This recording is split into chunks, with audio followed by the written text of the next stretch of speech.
I'm going to talk about the muscles of the hand and the wrist. I'm going to start with the wrist extensor muscles. The first wrist extensor muscle is the extensor digitorum. This originates from the lateral epicondyle of the elbow and inserts into the middle and distal phalanges of the second, third, fourth and fifth finger. You can see extensor digitorum here quite clearly. The next extensor muscle is the extensor digiti minimi. This is part of the extensor digitorum.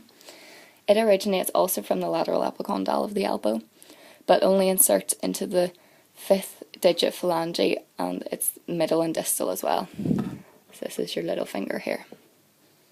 The next muscle is the extensor pollicis longus.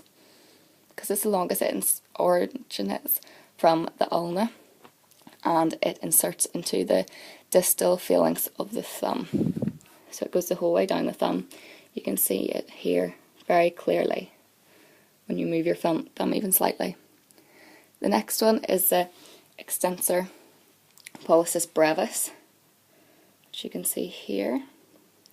Because it's brevis, it's a shorter muscle, so it only goes to the proximal phalanx of the thumb and originates from the radius. Next one is the extensor indicis.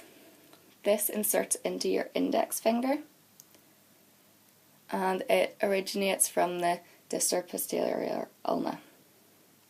I'm going to move on to the extensor carpi radialis longus, which is a muscle down here. It originates from the lateral supracondylar ridge and inserts into the base of the second metacarpal. So you can follow that down to the metacarpal.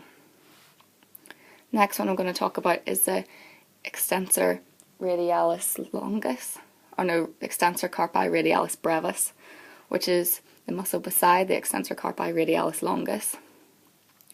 This inserts into the lateral epicondyle of the elbow and then into the base of the third metacarpal as it's beside.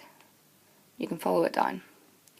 The last extensor muscle I'm going to talk about is the extensor carpi ulnaris, which is on this side of your wrist, because it's the side of your ulna. This originates from the lateral epicondyle of the elbow and the posterior ulna, and then, because it's on this side where your little finger is, it inserts into the base of the fifth metacarpal. Sorry, the origin is the lateral epicondyle and the posterior ulna. So that's all the extensors on the top of the hand. I'm just going to flip my hand over and then talk about the flexors of the left hand. So the first flexor I'm going to talk about is flexor digitorum superficialis, which are these muscles here running up into your finger.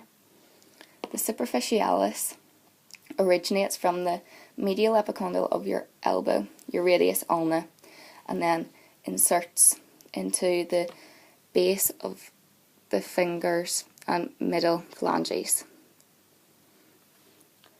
The next one I'm going to talk about is the flexor digitorum profundus.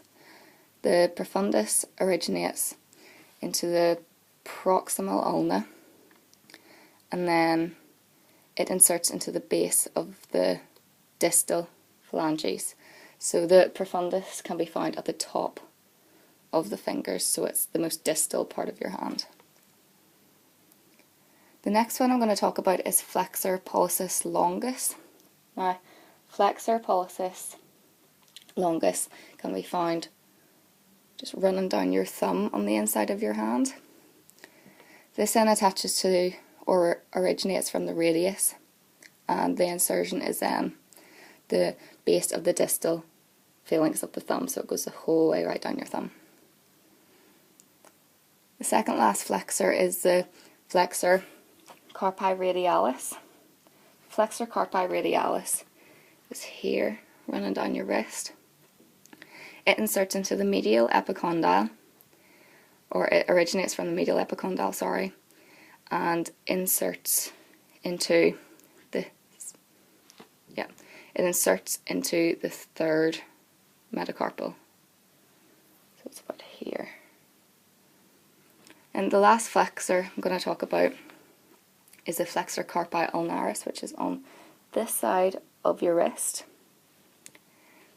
This has two origins. It has the ulnar head origin, which inserts into the olecranon, and also the posterior ulna, and then the humeral head inserts into your medial epicondyle. Or no, the humeral head originates from the medial epicondyle. The insertion of the flexor carpi ulnaris is the pisiform, the hamate, and the fifth metacarpal base, because it's running down the line of your little finger. The last one I have to talk about is an abductor then. This originates from the radius and the ulna. You can see this if I just flip over my hand, actually, sorry, to the extensor side. So this originates from the radius and the ulna. It's in the side of your thumb, and it's a very small muscle, it's quite hard to see. And it inserts into the base of the first metacarpal. So that's all the flexors and extensors of the wrist. I'm then going to just move